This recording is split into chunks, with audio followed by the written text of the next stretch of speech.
आज गडिंग्लज नगर परिषदेच्या वतीनं गडिंग्लज शहर येथील गट नंबर 124 आरक्षण 11 ब येथे भाजी मार्केट आणि दुकान गाड्यांचं बांधकाम करणं, गडिंग्लज नगर परिषद हद्दीतील नदीवेश परिसरातील हिंदू स्मशानभूमी विकसित करणे, गडिंग्लज नगरपालिका करता घनकचरा व्यवस्थापन करता शेड स्वीपिंग मशीन खरेदी करणं आणि गडिंग्लज नगर परिषद हद्दीतील शिसे नंबर 124 मध्ये मुख्याधिकारी यांचं निवासस्थान बांधकाम करणं, तालुक्याच्या आरोग्य अधिकाऱ्यांचं कार्यालयाचा शुभारंभ आणि परवाच आपल्या गडिंग्लज उपजिल्हा रुग्णालयाला राज्यात जे पारितोषिक मिळालं त्यामध्ये सिव्हिल सर्जन सुप्रिया देशमुख, त्यानंतर या आरोग्य प्राथमिक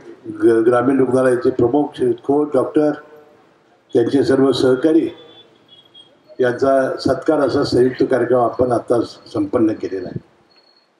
मी पहिल्यांदा या गडिंग्लज उपजिल्हा रुग्णालयाच्या सुप्रिया देशमुख असतील, डॉक्टर खोत असतील आणि त्यांच्या सगळ्या सहकाऱ्यांचं मनपूर्वक अभिनंदन करतो.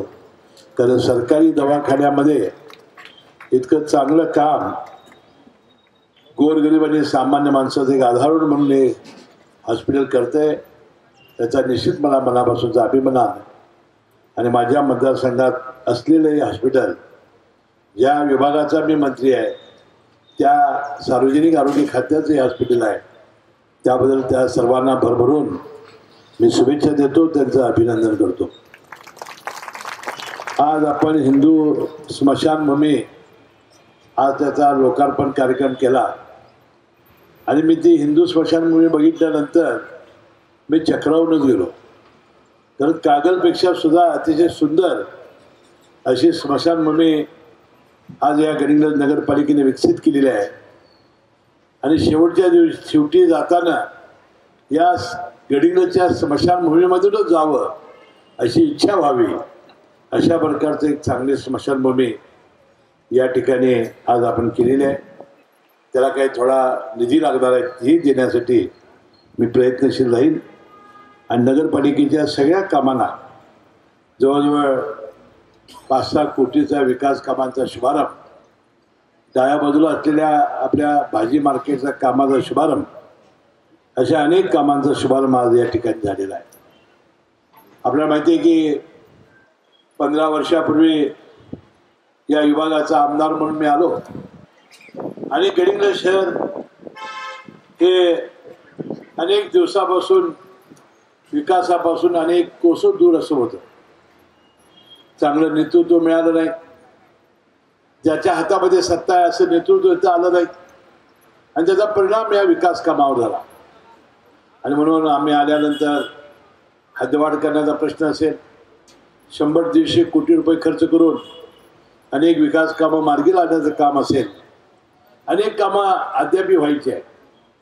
आपलं जे फुटबॉलचं जे ग्राउंड स्टेडियम करणार आहोत त्याचं कामसुद्धा आता लवकरात लवकर सुरू होईल.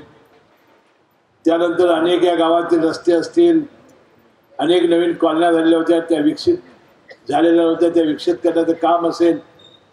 मी तुम्हाला विश्वास देऊ इच्छितो की येणाऱ्या या काही दिवसामध्ये राज्याचे उपमुख्यमंत्री तथा नगरविकास मंत्री एकनाथ शिंदे साहेबांचं आणि माझं ठरलेलं आहे. त्याने माझ्या वैद्यकीय शिक्षण विभागातून त्यांच्या हॉस्पिटलला अंबरनाथला मदत करायची आणि त्यापुढे त्याने आमच्या तिन्ही नगरपालिकेला 100 कोटी रुपये द्यायचं असं आमच्या दोघांचं ठरलेलं आहे. आणि मला वाटतं या सगळ्या निधीमधून एक चांगलं काम आपण या तिन्ही नगरपालिकेचं मध्ये उभं करू, कागल, गडिंग्लज आणि मुरगुड, आणि चांगला विकास करण्यामध्ये आपल्याला निश्चितपणाने यश येईल.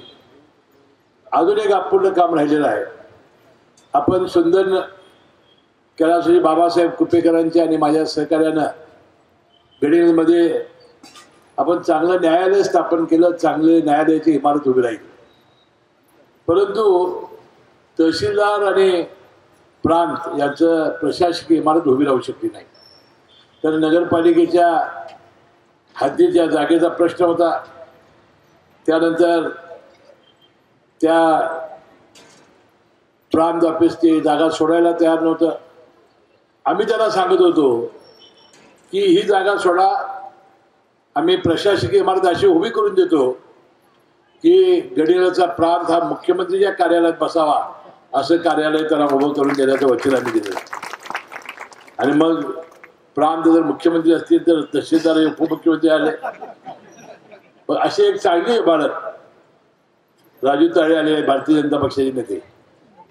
तर मला वाटतंय अजित जामदार आणि राजू ताळे आपण निश्चितपणानं येणाऱ्या काही काळामध्ये राज्याचे उपमुख्यमंत्री अजितदादा पवार यांना सांगून ही चांगली एक प्रशासकीय इमारत आपण पूर्ण करून दाखवू असा विश्वास मी या कार्यक्रमाच्या प्रसंगी देतो.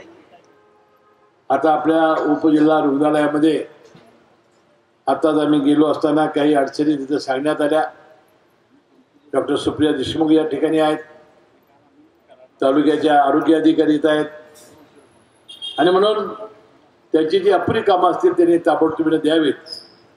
येणाऱ्या या जिल्हा नियोजन मंडळामध्ये निश्चितपणे त्याला निधी देऊन आपण हे उपजिल्हा रुग्णालय हे चकाचक करून दाखवू असा विश्वास मी या ठिकाणी व्यक्त करतो. म्हणून आज अतिशय दुसरा कार्यक्रम घेतलेला आहे. मला या निमित्ताने संजय गांधी निराधार समितीचे अध्यक्ष हारून सय्यद, त्यांचे सर्व या समितीचे सहकारी सदस्य, तहसीलदार शेळके, त्यांचे नायब तहसीलदार, त्यांचा हा सगळा संजय गांधी निराधारचा स्टाफ यांचं मी मनपूर्वक अभिनंदन करतो की गेल्या 2 वर्षामध्ये हारून सय्यदच्या नेतृत्वाखाली जो 3.5 पावणे 4 हजार लाभार्थ्यांना आपण मंजुरीपत्र देऊन एक अतिशय चांगलं काम केलेलं आहे. आणि गरिबांचा आशीर्वाद हा सगळ्यात मोठा आशीर्वाद आहे. आणि म्हणून हा आशीर्वाद मिळवण्यामध्ये आपण सर्वजण यशस्वी झालात. मला वाटते या आशीर्वादामुळंच शेळके साहेब तुमच्या संपूर्ण जीवनामध्ये आनंद आल्याशिवाय राहणार नाही. हारून साहेब तर हा सारखं काम करत असतो. आता नवीन वर्ष सुरू झालेलं आहे, उत्पन्नाचे दाखले नवीन काढावे लागत आहेत. येणाऱ्या काळामध्ये सुद्धा अतिशय चांगलं काम करून या गरिबांना दिलासा द्यावा अशा प्रकारची अपेक्षा मी या कार्यक्रमाच्या निमित्ताने व्यक्त करतो. गडिंग्लजची दुसरी एक समस्या आहे रिंग रोड. जोपर्यंत आपल्या या शहराचा रिंग रोड होणार नाही तोपर्यंत शहराची खऱ्या अर्थानं वाहतुकीची व्यवस्था चांगली होणार नाही. मी मंत्रालयामध्ये याची बैठक घेतलेली होती. आता आपला विकास आराखडा अंतिम टप्प्यात आलेला आहे.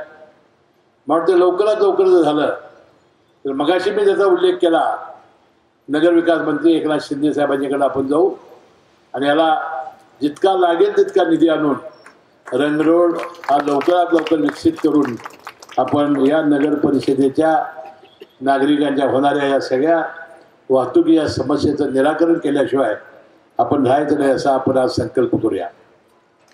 म्हणून आज जो सगळ्यात मोठा कार्यक्रम आपण घेतलेला आहे तो संजय गांधी निराधाराचा. आपल्याला माहिती असेल 1999 साली या राज्याच्या मंत्रिमंडळामध्ये माझी निवड झाली आणि पहिलंच खातं माझं आलेलं होतं विशेष सहाय्य. हे संजय गांधी निराधार योजनेचं खातं होतं. बॅरिस्टर अंतुरे साहेबांनी संजय गांधी योजना तत्कालीन मुख्यमंत्री होते त्यांनी 80-81 साली चालू केली होती. म्हणून त्यामध्ये बऱ्याच त्रुटी होत्या.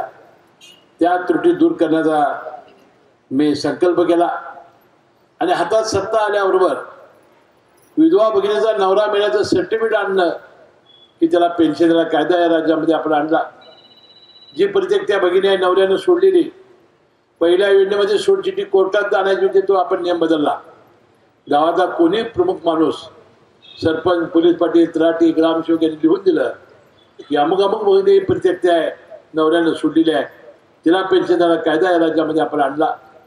65 वर्षाच्या वरचे आई वडील ज्यांना मुलं बघत नाहीत, सुना पोटाला घालत नाहीत आणि म्हणून त्याचा उल्लेख शेळके साहेबांनी केला.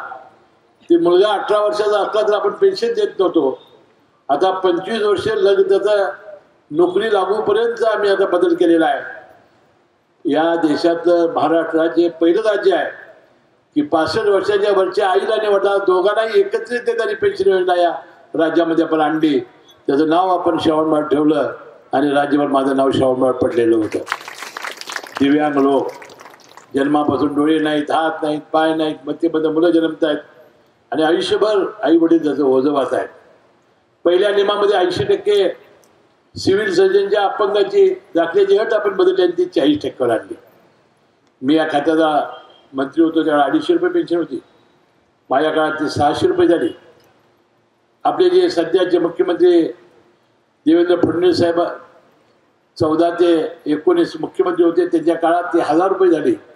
आणि पुन्हा आपलं भाग्य बघा, 2 जुलै 2023ला आमचे नेते अजितदादा पवार यांच्या नेतृत्वाखाली आम्ही राजकीय भूमिका बदलली.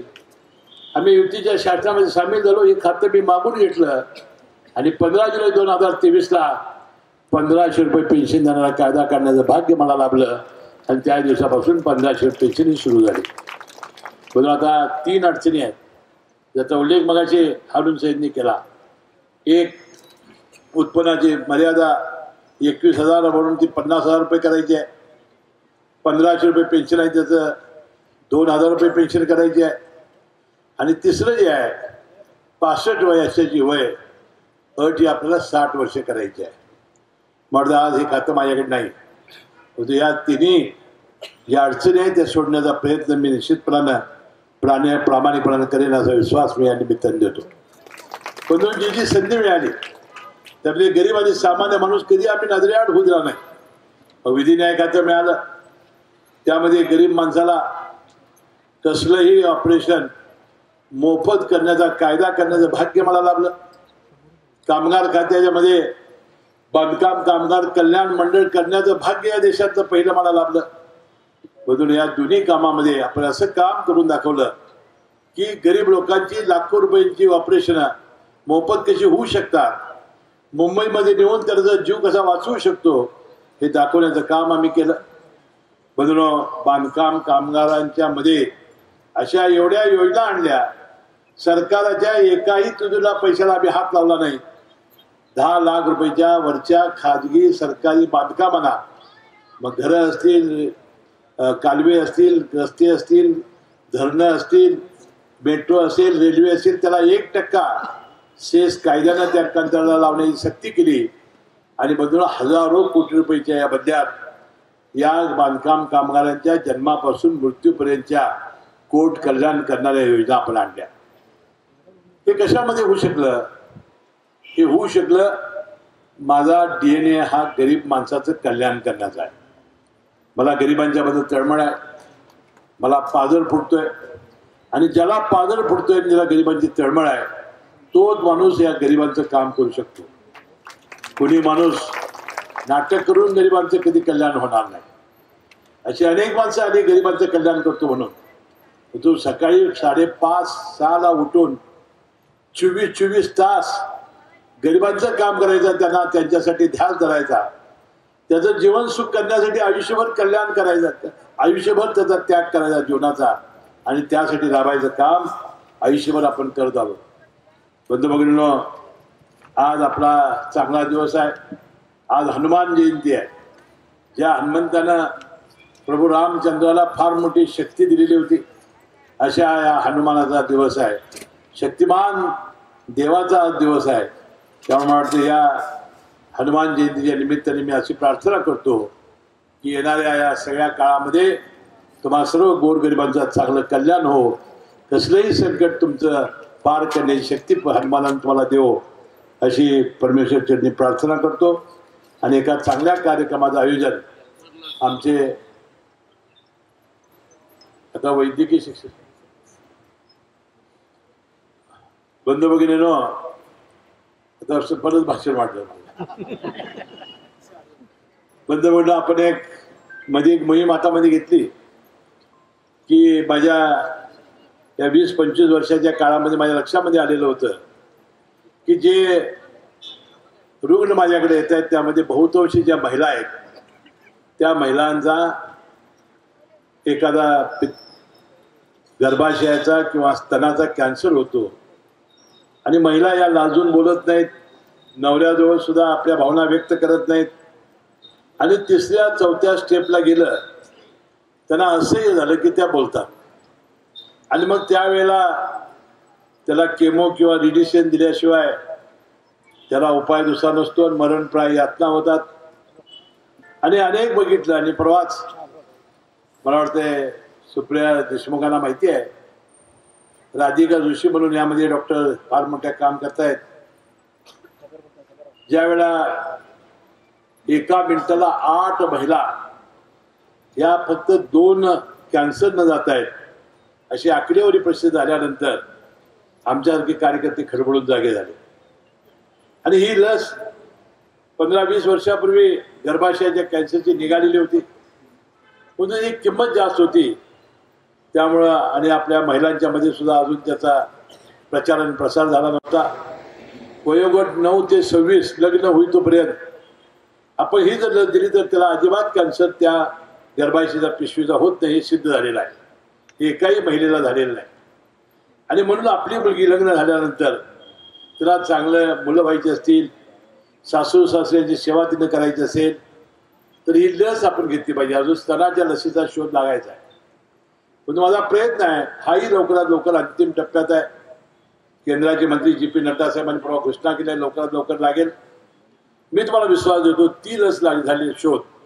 आणि आता जे गर्भाशय पिशवीचा लस आम्ही जवळजवळ आतापर्यंत 15,000 महिलांना मुलींना टोचलेली आहे. आता शाळेच्या परीक्षा सुरू झाल्या होत्या म्हणून आम्ही थोडंसं थांबवलं होतं. पण या निमित्ताने मी तुम्हाला विनंती करेन की सगळ्या महिलांना ही लस देऊन त्यांना कॅन्सर मुक्त केल्याशिवाय मी स्वस्थ बसणार नाही असं आश्वासन मी या कार्यक्रमाच्या प्रसिद्ध देतो. बंधून आता आमच्या लाडक्या बहिणींना आम्ही निवडणुकीच्या पूर्वी 1500 रुपये देण्याचा निर्णय घेतला. मुख्यमंत्री लाडकी बहीण योजना आणली आणि दसरा आणि दिवाळीच्या दरम्यान आईला 7,500 आणि मुलीला 7,500 15,000 रुपये आल्यावर बाजारपेठा फुल झाल्या. नवऱ्याला विचारायची काही गरज लागली नाही. नवऱ्यानेच काय काय उधार घेतले असले तर देऊन टाका त्यांचे. आणि म्हणून आता आम्ही निवडणूकपूर्वी त्याला 2100 रुपये करण्याचं वचन दिलेलं होतं. तर थोडी आत्ता ज्या आम्ही 1500 रुपये देतोय त्याचं 46,000 कोटी रुपयेचं बर्डन आमच्यावर आहे.